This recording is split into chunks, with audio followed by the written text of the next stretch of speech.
శ్రీ గురవే నమః. మేం ముగ్గురం కలిసి భగవద్గీత గురించి చిన్న స్క్రిప్ట్ చేస్తున్నాం. మా ముగ్గురిని ఆశీర్వదించండి. జై శ్రీకృష్ణ, నా పేరు ప్రశ్న. జై శ్రీకృష్ణ, నా పేరు జవాబు. జై శ్రీకృష్ణ, నా పేరు భగవద్గీత. ఏమండోయ్, విన్నారా? ఈ అమ్మాయి పేరు భగవద్గీతట. పుస్తకం పేరు పెట్టేశారు. అది పుస్తకం పేరు కాదు, దైవ గ్రంథం పేరు. ఆ పేరు నీకెందుకు పెట్టారు? ఎందుకంటే భగవద్గీతలో ఉన్నవన్నీ నా శరీరంలో కూడా ఉన్నాయి కాబట్టి. నీ శరీరం భగవద్గీత? అవును, నా శరీరమే కాదు, మానవ శరీరాలన్నీ నడిచే భగవద్గీతలు. అయితే పంచపాండవులెవరు? పంచపాండవులు మన పంచేంద్రియాలు.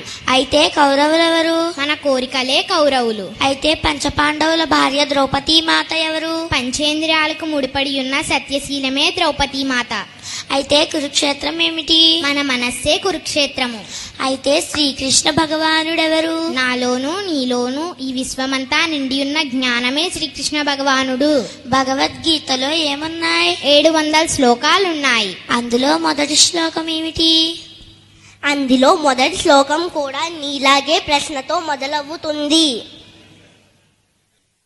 ధర్మక్షేత్రే కురుక్షేత్రే సమవేతాయుయుత్సవః మామకాః పాండవాశ్చైవ కిమకుర్వత సంజయ. ఈ శ్లోకం అర్థం ఏమిటి?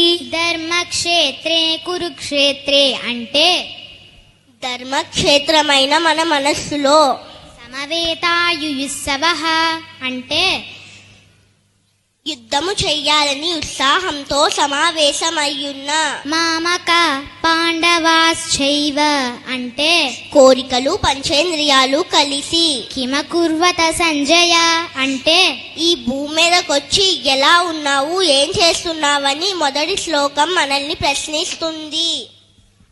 అవునా?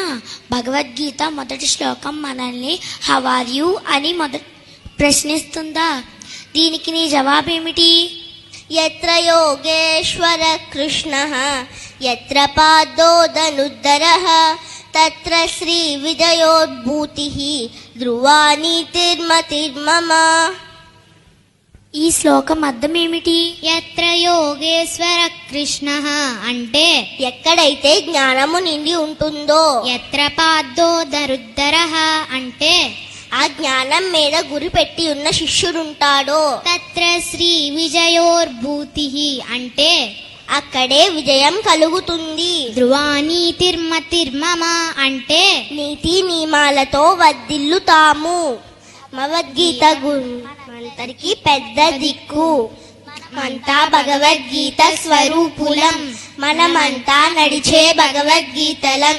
జై శ్రీకృష్ణ, జై శ్రీ